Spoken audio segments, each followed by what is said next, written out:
ਖਬਰ ਮੋਗਾ ਤੋਂ ਸਾਹਮਣੇ ਆ ਰਹੀ ਹੈ। ਤੁਹਾਨੂੰ ਦੱਸ ਦਿੰਦੇ ਆ, ਮੋਗਾ ਦੇ ਸਰਕਾਰੀ ਹਸਪਤਾਲ ਦੇ ਫੂਡ ਸੇਫਟੀ ਵਿਭਾਗ ਦੇ ਵੱਲੋਂ ਇੱਕ ਸੈਮੀਨਾਰ ਕਰਵਾਇਆ ਗਿਆ, ਜਿਸ ਦੇ ਵਿੱਚ ਦੁਕਾਨਦਾਰਾਂ ਨੂੰ ਟ੍ਰੇਨਿੰਗ ਦਿੱਤੀ ਗਈ ਕਿ ਕਿਹੜੀਆਂ-ਕਿਹੜੀਆਂ ਚੀਜ਼ਾਂ ਦਾ ਇਸਤੇਮਾਲ ਦੁਕਾਨਦਾਰਾਂ ਨੂੰ ਕਿਸ ਤਰੀਕੇ ਦੇ ਨਾਲ ਕਰਨਾ ਚਾਹੀਦਾ ਤੇ ਕਿਸ ਤਰੀਕੇ ਦੇ ਨਾਲ ਚੀਜ਼ਾਂ ਨੂੰ ਸੰਭਾਲ ਕੇ ਰੱਖਣਾ ਚਾਹੀਦਾ। ਜਾਣਕਾਰੀ ਦਿੰਦੇ ਹੋਏ ਵਿਭਾਗ ਦੇ ਅਧਿਕਾਰੀਆਂ ਦਾ ਕਹਿਣਾ ਸੀ ਕਿ ਮੋਗਾ ਦੇ ਸਰਕਾਰੀ ਹਸਪਤਾਲ ਦੇ ਵਿੱਚ ਦੁਕਾਨਦਾਰਾਂ ਦੇ ਲਈ ਟ੍ਰੇਨਿੰਗ ਪ੍ਰੋਗਰਾਮ ਰੱਖਿਆ ਗਿਆ, ਜਿਸ ਦੇ ਵਿੱਚ 50 ਦੇ ਕਰੀਬ ਦੁਕਾਨਦਾਰ ਪਹੁੰਚੇ ਨੇ। ਇਸ ਤੋਂ ਇਲਾਵਾ ਦੁਕਾਨਦਾਰਾਂ ਦੇ ਲਈ ਅਗਲੇ ਸੈਸ਼ਨ ਦੀ ਟ੍ਰੇਨਿੰਗ ਦੀ ਤਿਆਰੀ ਵੀ ਕੀਤੀ ਜਾ ਰਹੀ ਹੈ ਤੇ ਜਿਨ੍ਹਾਂ ਲੋਕਾਂ ਨੇ ਅੱਜ ਟ੍ਰੇਨਿੰਗ ਲਈ ਆ ਉਹਨਾਂ ਦੇ ਲਈ ਲਾਈਫ ਟਾਈਮ ਦੇ ਲਈ ਸਰਟੀਫਿਕੇਟ ਬਣਾ ਕੇ ਦਿੱਤੇ ਜਾਣਗੇ। ਉੱਥੇ ਉਹਨਾਂ ਦਾ ਕਹਿਣਾ ਸੀ ਕਿ ਅੱਜ ਦੀ ਟ੍ਰੇਨਿੰਗ ਦੇ ਵਿੱਚ ਦੁਕਾਨਦਾਰਾਂ ਨੂੰ ਦੱਸਿਆ ਗਿਆ ਕਿ ਕਿਹੜੀਆਂ-ਕਿਹੜੀਆਂ ਚੀਜ਼ਾਂ ਦਾ ਕਿਸ ਤਰੀਕੇ ਦੇ ਨਾਲ ਇਸਤੇਮਾਲ ਕਰਨਾ ਹੈ ਅਤੇ ਕਿਹੜੀਆਂ ਚੀਜ਼ਾਂ ਕਿਸ ਤਰੀਕੇ ਦੇ ਨਾਲ ਰੱਖੀਆਂ ਜਾਣਗੀਆਂ, ਜਿਸ ਦੇ ਨਾਲ ਲੋਕਾਂ ਦੀ ਸਿਹਤ ਦਾ ਖਿਆਲ ਵੀ ਰੱਖਿਆ ਜਾਵੇਗਾ। ਦੂਸਰੀ ਤਰਫ ਉਹਨਾਂ ਦਾ ਕਹਿਣਾ ਸੀ ਕਿ ਜੋ ਲੋਕ ਇਹਨਾਂ ਨਿਯਮਾਂ ਦੀ ਪਾਲਣਾ ਨਹੀਂ ਕਰਨਗੇ, ਸਿਹਤ ਵਿਭਾਗ ਦੇ ਵੱਲੋਂ ਉਹਨਾਂ ਤੇ ਕਾਨੂੰਨੀ ਕਾਰਵਾਈ ਵੀ ਕੀਤੀ ਜਾਵੇਗੀ। ਹੋਰ ਕੀ ਕਹਿਣਾ ਸੀ ਉਹਨਾਂ ਦਾ, ਆਓ सुनाते हैं ਤੁਹਾਨੂੰ।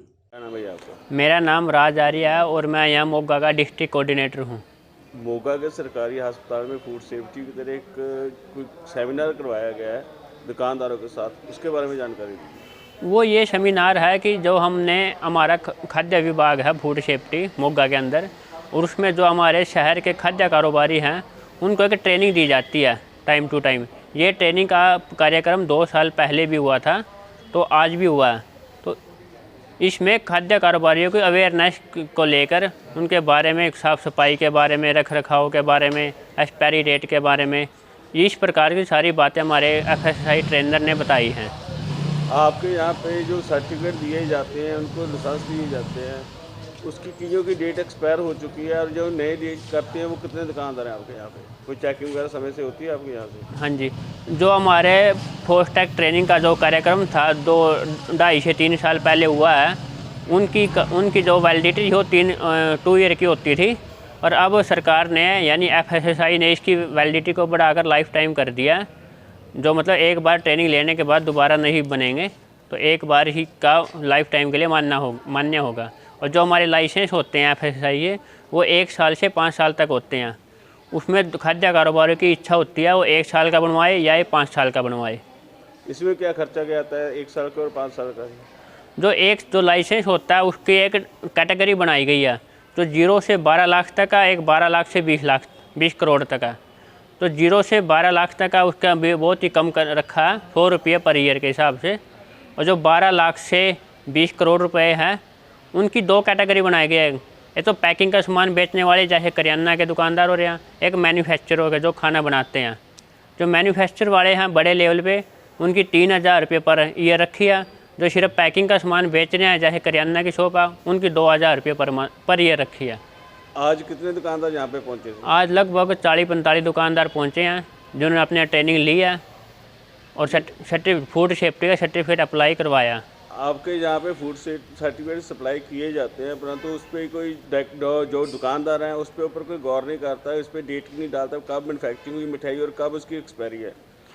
इस बारे में हमारा जो डिपार्टमेंट है वो समय समय पे जाकर दुकानों की चेकिंग करता रहता है। हमारे फूड इंस्पेक्टर ACF साहब हैं, तो वो उस टाइम में जो गलत मिलता है, कानून के खिलाफ होता है, तो उनके कानूनी कार्रवाई की जाती है। क्या नाम है आपका? मेरा नाम आंचल भाटिया है।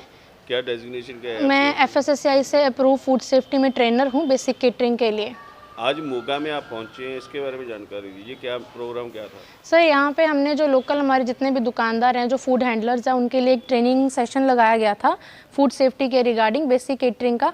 तो उसमें हम जैसे ये बताते हैं, जितने हम मार्केट में देखते हैं कि आजकल जो बीमारियाँ कितनी ज़्यादा फैल गई हैं और जो हाइजीनिक कंडीशंस हैं वो कितनी ख़राब हो गई हैं, तो उस चीज़ के उन सब कंडीशंस के बारे में हम इनको थोड़ा थोड़ा करके बताते हैं, जो कि ये अपनी दुकान पे उन चीज़ों को अप्लाई करें, जिससे दुकानदार को भी फ़ायदा हो और खाने वाले कस्टमर को भी फ़ायदा हो।